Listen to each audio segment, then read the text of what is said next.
हरे कृष्णा हरे कृष्णा कृष्णा कृष्णा हरे हरे हरे राम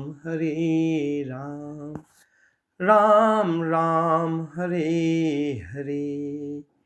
राधे तू मेरी स्वामिनी, मैं राधे को दास, जन्म जन्म मोह दीजियो, श्री वृंदावन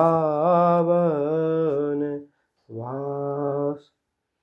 राधे तू बड़ भागिनी, कौन तपस्या कीन्ही, तीनों लोक के नाथ हैं, शो तेरो आधीन। जय राधा माधव कुंज बिहारी, जय राधा माधव कुंज बिहारी, गोपी जन वल्लभ गिरिवरधारी। जय राधा माधव कुंज बिहारी, गोपी जन वल्लभ गिरिवरधारी। यशोदनंदन ब्रज जन रंजन, यशोदनंदन ब्रज जन रंजन, यमुना तीरवनचारी। जय राधा माधव कुंज बिहारी, गोपी जन वल्लभ गिरिवरधारी। हरे कृष्णा कृष्णा कृष्णा कृष्णा हरे हरे, हरे राम राम राम हरे हरे। हरे कृष्णा कृष्णा कृष्णा हरे हरे, हरे राम राम राम हरे हरे। हरे कृष्णा कृष्णा कृष्णा हरे हरे, हरे राम राम राम हरे हरे। हरे कृष्णा कृष्णा कृष्णा हरे हरे, हरे राम राम राम हरे हरे। हरे कृष्णा कृष्णा कृष्णा हरे हरे, हरे राम राम राम हरे हरे। हरे कृष्णा कृष्णा कृष्णा हरे हरे, हरे राम राम राम हरे हरे। हरे कृष्णा कृष्णा कृष्णा हरे हरे, हरे राम राम राम हरे हरे। हरे कृष्णा कृष्ण कृष्ण हरे हरे, हरे राम राम राम हरे। जय जय प्रभुपाद प्रभुपाद प्रभुपाद, जय जय प्रभुपाद, जय जय गुरुदेव गुरुदेव गुरुदेव, जय जय गुरुदेव। हरि बोल हरि बोल हरि बोल हरि बोल, प्रभुपाद प्रभुपाद प्रभुपाद प्रभुपाद। हरि बोल हरि बोल हरि बोल हरि बोल, प्रभुपाद प्रभुपाद प्रभुपाद प्रभुपाद। गुरुदेव गुरुदेव गुरुदेव, हरि हरि बोल। युग मंगल हरिनाम संकीर्तन की जय, पतित पावन शील प्रभुपाद की जय, गुरु महाराज की जय, अनंत कोट वैष्णव वृंद की जय, निताई गौर सीतानाथ प्रेमानंदे। हरि हरि बोल। ओम ज्ञानतिम्रान्धस्य ज्ञानञ्जनशलाकया, चक्षुरुन्मीलितं येन तस्मै श्री गुरुवे नमः। श्री चैतन्य मनोभीष्टं स्थापितं येन भूतले, स्वयं रूपः कदा मह्यं ददाति स्वपदान्तिकं। वंदे वहां श्री गुरु श्रीयुत्पाद कमलम श्री गुरून् वैष्णवांशा श्री रूपम साग्र जातम सहगण रघुनाथ नमितम तम सजीवम सावदैतम सावधूतम परिजन सहितम कृष्ण चैतन्य देवम श्री राधा कृष्ण पादान सहगण ललिता श्री विशाखा नवीनताश्च। हे कृष्ण करुणा सिंधो दीन बंधो जगतपते गोपेश गोपिका कांत राधा कांत नमस्तुते तप्त कंचान गौरांगी राधे वृंदावनेश्वरी वृषभानुसुते देवी प्रणमामि हरिप्रिये वाञ्छाकल्पतरुभ्येव च कृपा सिन्धुभ्यो एव च पतितनां पावनेभ्यो वैष्णवभ्यो नमो नमः। भज जय श्री कृष्ण चैतन्य प्रभु नित्यानंदा श्री अद्वैत गदाधर श्रीवासादि गौर भक्त वृंदा।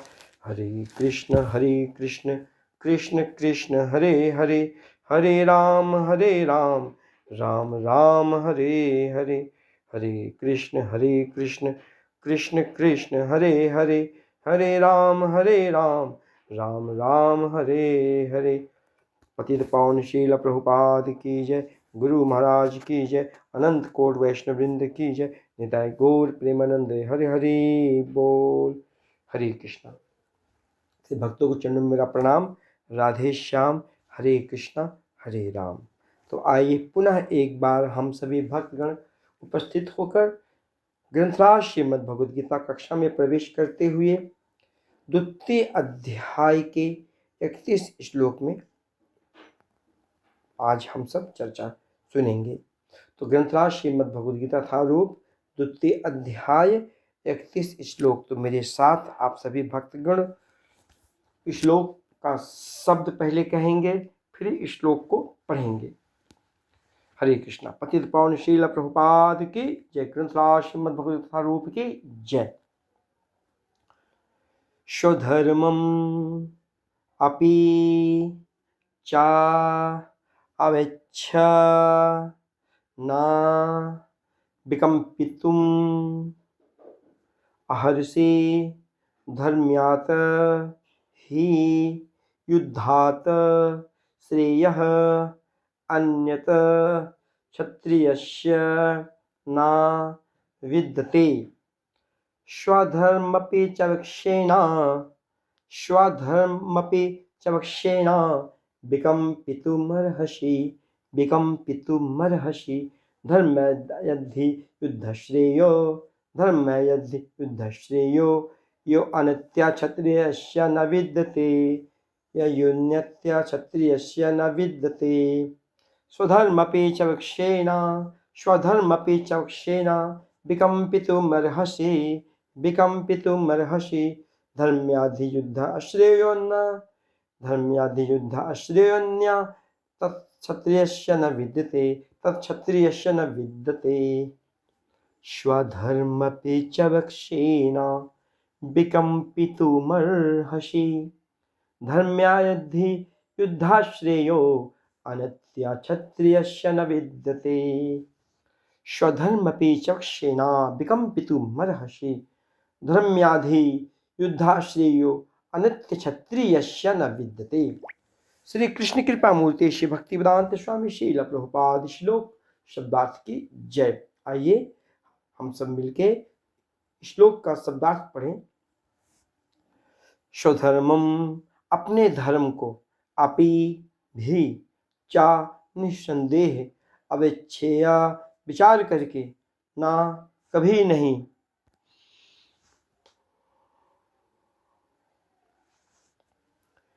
हरे कृष्णा, विकम्पितुम संकोच करने के लिए, अर्हसि तुम योग्य हो, धर्म्यात् धर्म के लिए, ही निसंदेह युद्धात् युद्ध करने की अपेक्षा, श्रेयः श्रेष्ठ साधन, अन्यत कोई दूसरा, क्षत्रियस्य क्षत्रिय का, ना नहीं, विद्यते है, श्री कृष्ण कृपा मूर्ति श्री भक्ति वेदांत स्वामी श्रील प्रभुपाद। श्लोक अनुवाद की जय। क्षत्रिय होने के नाते अपने विशिष्ट धर्म का विचार करते हुए तुम्हें जानना चाहिए कि धर्म के लिए युद्ध करने से बढ़कर तुम्हारे लिए अन्य कोई कार्य नहीं है। अतः तुम्हें संकोच करने की कोई आवश्यकता नहीं है। क्षमा चाहते हैं। क्षत्रिय होने के नाते अपने विशिष्ट धर्म का विचार करते हुए तुम्हें जानना चाहिए कि धर्म के युद्ध करने से बढ़कर तुम्हारे लिए अन्य कोई कार्य नहीं है। अतः तुम्हें संकोच करने की कोई आवश्यकता नहीं है। हरे कृष्णा। हे प्रिय भक्तों, क्षत्रिय, हम सभी क्षत्रिय हैं। क्षत्रिय क्यों हैं? क्योंकि हम सभी को युद्ध करना है। और किससे युद्ध करना है? अपने 9 द्वार रूपी देही में जो मलिनता, जो कुबुद्धि, गलत आचार विचार, गलत रहन सहन, गलत खान पान, ठीक है, हमें इन सब से युद्ध करना है। कैसे युद्ध करना है?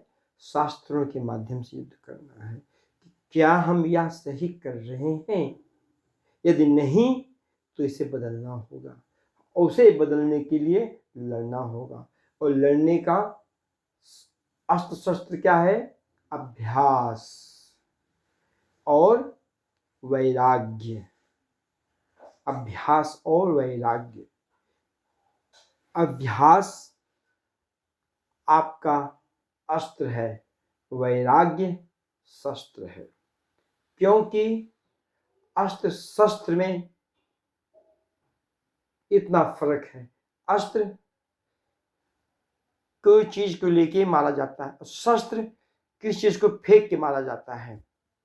ठीक है, तो अस्त्र तो वैसे है। अभ्यास, अभ्यास हमारे लिए अस्त्र के समान है, क्योंकि उसे हमें पढ़ना है, उसे समझना है, सत्संग के माध्यम से समझना है। और वैराग्य शास्त्र के माध्यम, शास्त्र शस्त्र के समान है। तो वैराग्य किससे करना है? जो चीज हमें कृष्ण से जुदा कर रहा है, कृष्ण के प्रेम से वंचित कर रहा है, उस चीज से हमें वैराग्य लेना है। यानी कि उस चीज को हमें छोड़ना है। जैसे जब हम बीमार होते हैं, रुग्ण अवस्था में होते हैं, तो किसी वैद्य चिकित्सालय में जाते हैं, चिकित्सक या वैद्य या डॉक्टर क्या कहते हैं? आप इन चीज़ों का, इन पदार्थों का सेवन नहीं करें तो आप जल्दी स्वस्थ हो जाएंगे और आपका स्वास्थ्य ठीक हो जाएगा। ठीक इसी तरह हमें अपनी जीवन प्रणाली में भगवत धाम जानने के लिए या अपने आत्म साक्षात्कार के लिए शास्त्रों के निर्देशों के अनुसार जो जो चीज हमारे लिए वर्जित है उसे हमें त्यागना है, उनसे वैराग्य लेना है। और जिन जिन माध्यमों से, जिन जिन कारणों से हमें हमारे भगवान के चरणों में अधिक से अधिक प्रेम बढ़ेगा, उन चीज़ों को हमें स्वीकार करना है। यदि हम ऐसा करते हैं तब जानो कि आप सही मायने में क्षत्रिय धर्म को निभा रहे हो।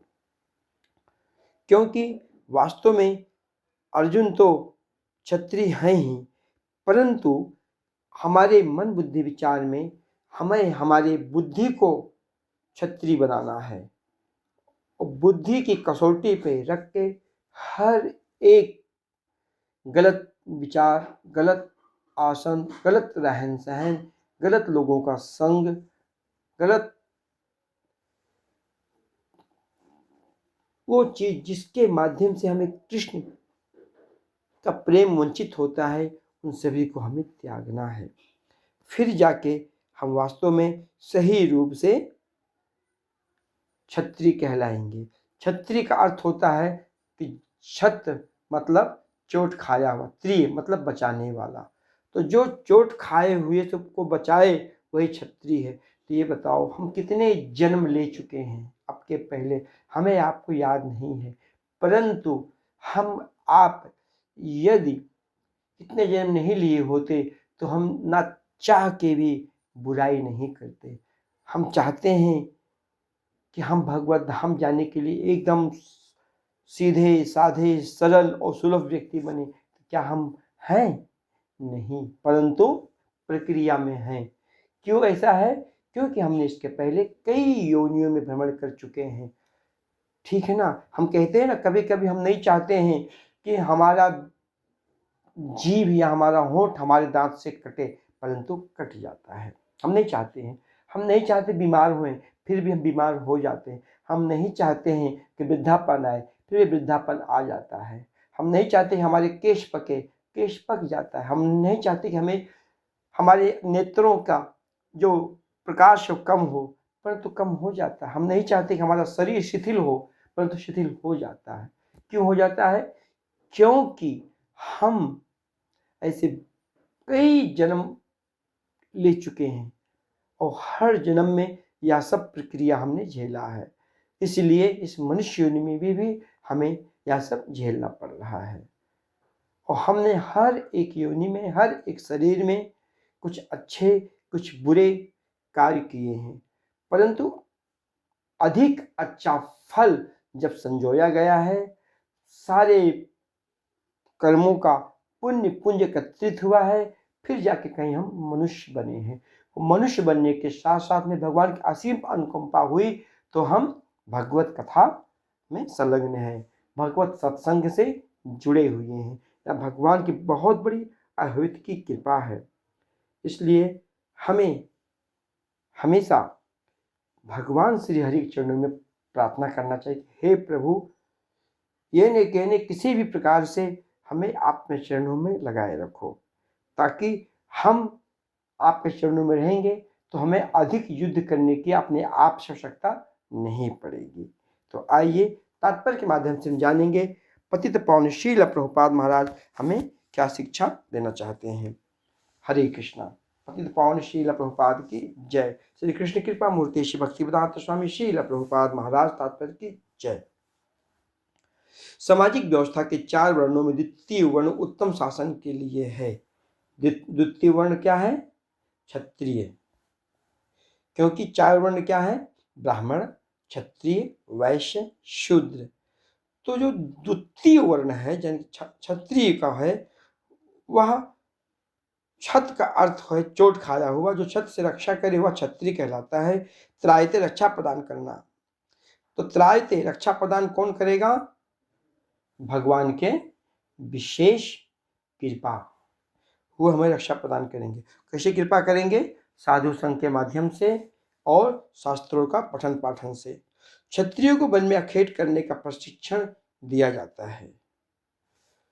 क्षत्रियों को वन में अखेट करने का अर्थ होता है, जैसे पहले या अभी भी है, कहीं कहीं पे राजा महाराजा, ठीक है, जंगल में जाके शेर को ललकारते थे और उनसे युद्ध करते थे तलवार के साथ। और जब शेर वो राजा से के हाथों से जब उसका अंत हो जाता था, तब उस शेर को क्या करते थे? उनका अंत्येष्टि की जाती थी। और आज भी जयपुर रियासत के क्षत्रिय राजा इस प्रथा का पालन करते हैं। क्षत्रियों को विशेष रूप से ललकारने तथा मारने की शिक्षा दी जाती है, क्योंकि कभी कभी धार्मिक हिंसा अनिवार्य होता है। धार्मिक हिंसा, जैसे कि हम अपने आप से लड़ रहे हैं, हमें अपने आप से विजय प्राप्त करना है, यह धार्मिक हिंसा है। इसलिए क्षत्रियों को सीधे संन्यास आश्रम ग्रहण करने की विधान नहीं है। हम चाहेंगे, हमारे अंदर बहुत सारी बुराइयां हैं, हम एकदम से बिखरे हुए हैं, तो सब घर द्वार छोड़ दो और कहीं जंगल में जाके बैठ जाएं, एकांत में बैठ जाएं। परंतु एकांत में बैठना या आत्महत्या करना, यह उस दुख का निवारण नहीं है। उस दुख का निवारण क्या है? उस दुख का निवारण है कि आप उस परिस्थिति से लड़ो, उस परिस्थिति से आप अपने आप को जानो कि हम में क्या कमियां हैं, हमें क्या सुधारना है, फिर जाके आप उसी योग्य हो पाएंगे। क्योंकि कभी कभी धार्मिक हिंसा अनिवार्य होती है, इसलिए क्षत्रिय को सीधे संन्यास आश्रम ग्रहण करने का विधान नहीं है। राजनीति में अहिंसा कूटनीतिक चाल हो सकती है। राजनीति क्या है, हम आज देखते हैं आज के जो राजनेता हैं वह समाज के लोगों को, मनुष्यों को अपने वश में करने के लिए कई प्रकार के प्रलोभन देंगे, परंतु जब पूरी तरह से उनके विजय प्राप्त हो जाता है तो वह ऐसा कार्य नहीं करते हैं और फिर विमुख हो जाते हैं। तो इसलिए कहा जाता है कि राजनीति में अहिंसा कूटनीतिक चाल हो सकती है, किंतु यह कभी भी कारण या सिद्धांत नहीं रही है। परंतु यह कारण या सिद्धांत नहीं है। वास्तविक धार्मिक संहिताओं में उल्लेख मिलता है, आहवेशु मिथो अन्योन्याय, आहवेशु मिथो अन्योन्यायम जिह्वासन्तो महिषितः युद्धमानः पराशक्त्या स्वर्गयन्त्या पराङ्गमुखाः यज्ञेषु पशु ब्राह्मण हन्यन्ते सततं द्विजे संस्कृता किलमन्तैश्च ते अपि स्वर्गमाप्नुवन्। युद्ध में विरोधी ईर्ष्यालु राजा से संघर्ष करते हुए मरने वाले राजा या क्षत्रिय को मृत्यु के अनंतर वे ही उच्च लोक प्राप्त होते हैं, जिनकी प्राप्ति एक गागनी में मारे गए पशुओं की होती है। अतः धर्म के लिए युद्ध भूमि में वध करना तथा यज्ञिक अग्नि के लिए पशुओं को वध करना हिंसा कार्य नहीं माना जाता, क्योंकि इससे निहित धर्म के कारण प्रत्येक व्यक्ति को लाभ पहुंचता है और यज्ञ में बल दिए गए पशु को एक स्वरूप से दूसरे में बिना विकास प्रक्रिया के ही तुरंत मनुष्य का शरीर प्राप्त हो जाता है। इसी तरह युद्ध भूमि में मारे गए क्षत्रिय यज्ञ संपन्न करने वाले ब्राह्मणों को प्राप्त होने वाले स्वर्गलोक में जाते हैं। तो हम सभी भक्तों को यह जानना चाहिए, यदि आप अपने आप से युद्ध जो कर रहे हो, अपने आप में आप विजय प्राप्त कर रहे हो, तो जो आप अपनी बुराइयों को समाप्त कर रहे हो, तो ऐसे में आप एक विजयी राजा के समान हो। क्योंकि जिस तरह राजा युद्ध में जब किसी राजा से हाथों से हार जाता है तो उसे स्वर्ग प्राप्ति होती है, क्योंकि वह अपने राज्य के लिए, अपने देश के लिए अपने प्राणों के बलि दिया है। जैसे कोई यज्ञ करते हैं और यज्ञ का फल क्या होता है, स्वर्ग प्राप्ति। ठीक उसी तरह यदि कोई व्यक्ति हारता है, अपनी प्रजा के सेवा के लिए, अपनी प्रजा की रक्षा के लिए युद्ध करते हुए अगर वो वीरगति प्राप्त करता है तो उसको क्या होता है, स्वर्ग की प्राप्ति होती है। ठीक इसी तरह हर एक व्यक्ति अपने मन बुद्धि विचारों के में जो मलिनता है, जो बुराइयां हैं, जो दुराचार है, उसको समाप्त करने के लिए यदि आप कोशिश करते हो या नहीं, या कोशिश करते करते कहीं न कहीं आप में कुछ कमी रह जाती है, नहीं विजय प्राप्त करते हो, चिंता करने की कोई बात नहीं है। पुनः भगवान आपको हिम्मत हौसला देंगे और पुनः आप कोशिश करेंगे। ऐसे भगवान आपको 2 बार 3 बार हिम्मत देंगे, हौसला देंगे और तीसरी बार में आपको सफल कर देंगे। परंतु हिम्मत नहीं हारना है, मनोबल को नहीं तोड़ना है, मन बल बनाए रखना है। कब तक, जब तक आप उस योग ना हो जाए कि हाँ हमें एक अच्छा भक्त हो गया हूँ। और अच्छा कैसे मालूम पड़ेगा, अच्छा मालूम पड़ेगा आप हरिनाम समय से करते हो, हरिनाम में आपको रस प्राप्ति होती है, हरिनाम में आपको मिठास प्राप्ति होती है, भगवान का दर्शन करने में आपको आनंद प्राप्त होता है, भगवान का प्रसाद खाने में आपको आनंद प्राप्त होता है, भगवान कथा सुनने में आपको आनंद प्राप्त होता है, भक्तों का संग करने में आपको आनंद प्राप्त होता है। जब यह अवस्था आ जाएगी तो आप ये समझ लीजिए कि आप भगवत धाम के मार्ग में चल दिए हो। परंतु यह सब बहुत विशेष प्रक्रिया है, इसके लिए आपको अपने जीवन में बहुत कुछ त्यागना है। यह नहीं त्यागना है घर द्वार छोड़ दो, बिल्कुल नहीं। आप जहाँ हो जैसे हो आपको भक्ति करना है। परंतु इसमें प्रभुपाद महाराज कहते हैं स्वधर्म।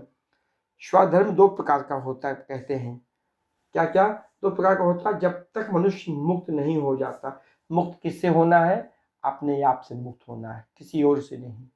यहाँ तो अर्जुन जी कौरवों के प्रति बात कर रहे हैं, परंतु हमें प्रभुपाद महाराज का जो फिलॉसफी है वह क्या कहता है, कि हमें अपने आप से मुक्त होना है। हमारे हमारे अंदर क्या है, कई प्रकार की बुराइयां हैं, मलिनता है, हमें उससे मुक्त होना है, उसे छोड़ना है। जब तक मुक्ति प्राप्त करने के धर्म के अनुसार शरीर विशेष के कर्तव्य करने होते हैं, तब तक मुक्ति प्राप्त करने के लिए धर्म के अनुसार शरीर विशेष के कर्तव्य करने होते हैं। जब वह मुक्त हो जाता है तो उसका विशेष कर्तव्य स्वधर्म में आध्यात्मिक हो जाता है। जब आप पूरी तरह से अपने बुराइयों को त्याग दोगे, फिर कहीं जाके आप आध्यात्मिक होगे और देहात्म बुद्धि में नहीं रहता। ठीक है, देहात्म बुद्धि का अर्थ होता है जो व्यक्ति सोचता है मैं जो हूँ जैसे हूँ एकदम मस्त हूँ, मुझे कुछ और नहीं चाहिए, तो ऐसे व्यक्ति को देहात्म बुद्धि कहते हैं कि बस अपने आप से ही प्रसन्नचित रहता है, अपने आप में खुश है, वो जिस अवस्था में उसी में खुश है, तो इसको देहात्म बुद्धि कहते हैं। परंतु हमें देहात्म बुद्धि से ऊपर उठना है। ठीक है, जब तक हम देहात्म बुद्धि में रहेंगे तब तक अपने आप को नहीं जान पाएंगे कि हम यहाँ इस धरातल पे क्यों आए हैं, हमारा जन्म क्यों हुआ है और हमारा गंतव्य स्थान क्या है, और जानना बहुत ही जरूरी है। स्वधर्म का विधान भगवान द्वारा होता है, जिसका स्पष्टीकरण चतुर्थ अध्याय में किया जाएगा। स्वधर्म बहुत विशेष है। ठीक है, क्योंकि धर्म तो यह भी होता है कि समय से उठो, समय से खाओ, समय से नहाओ, समय से ड्यूटी जाओ, समय से विद्यालय जाओ, समय से अपना कार्य करो, यह भी एक धर्म है। ठीक है, किसी को अंधे को रास्ता पार करा दो, किसी को भूखे को भोजन करा दो, यह भी धर्म है। परंतु स्वधर्म होता है, वह स्वधर्म की परिभाषा आपको चतुर्थ अध्याय में आपको प्राप्त होगा। तो स्वधर्म को वर्णाश्रम धर्म अथवा आध्यात्मिक बोध का प्रथम सोपान कहते हैं। वर्णाश्रम धर्म अर्थात प्राप्त शरीर के विशिष्ट गुणों पर आधारित स्वधर्म की अवस्था से मानवीय सभ्यता का शुभारंभ होता है। वर्णाश्रम धर्म के अनुसार किसी कार्य क्षेत्र में स्वधर्म का निर्वाह करने से जीवन के उच्चतर पद को प्राप्त किया जा सकता है। इसलिए आप भगवान से प्रार्थना करो, हे प्रभु स्वधर्म में हमें लगाओ, जिससे आपके हम चरणों में रख सकें। यहाँ तो अर्जुन जी हमें आपको शिक्षा देने के लिए यह क्रियाकलाप कर रहे हैं, परंतु आने वाले समय में इससे भी बहुत ही जघन्य समय आएगा। तो शायद हो सकता है हमें अपने आप से लड़ाई करने के लिए शायद कोई शिक्षा गुरु या कोई ऐसा व्यक्ति ना मिले जो हमारा मार्गदर्शन कर सके। तो उसमें हमें स्वयं अपने आप को अपना शिक्षा गुरु बना के आगे बढ़ना है। इसलिए भगवान की अहोत की कृपा है कि हमें किसी न किसी माध्यम से हमारा मार्गदर्शन हो रहा है, तो उसको प्रेममय भाव से मार्गदर्शन को ग्रहण करते हुए हमें भक्ति पथ में आगे बढ़ना है। तो हरे कृष्णा कृष्णा कृष्णा हरे हरे, हरे राम राम राम हरे हरे। पतित पावन शील प्रभुपाद की जय, गुरु महाराज की जय, अनंत कोट वैष्णव वृंद की जय, ग्रंथराज श्रीमद् भगवत कथा रूप की जय, शील प्रभुपाद गुरु महाराज की जय। हरि बोल। से भक्त चुन मेरा प्रणाम। राधे श्याम। हरे कृष्णा हरे राम। वांछाकल्पतरुभ्यो च कृपा सिंधुभ्यो च पतितनाम पावनेभ्यो वैष्णवभ्यो नमो नमः। हरे कृष्णा।